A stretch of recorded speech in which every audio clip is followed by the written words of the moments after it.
Muzdan doğuş haqqında danışırıq. Deyək, otur epiduralı eləyəcəksiniz. Eləyəcəyik bir şərtlə. Gərək 3 barmaq açış ola. O vaxta qədər dözürsünüz. Ağrıya açış gedir. Baxsaq 3 barmaq açış var. Onda epiduralı eləyirik. Amma bir şərtimiz var. Epiduralı eləyəndən sonra bədən boşalır, ağrı hissi gedir.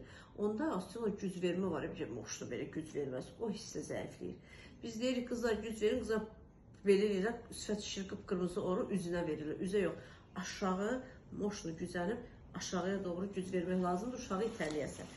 Yəni bu gücü, bu qüvvəni sən eləməlisən. Düzdür, biz oksidasin sistem falan gücü iynəsi vururuq, amma sən özün də bizə şey verməlisən, onun qarşılığını verməlisən ki, uşağı basıb oradan çıxardasan. Açışın gedəcəyi ağrı hissiyyən olmur, minimuma qədər azalır, bəzən həddəcə olmur.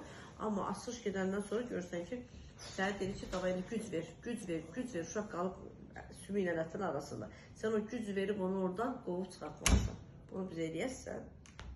İnşallah eşitdiniz də. İnşallah.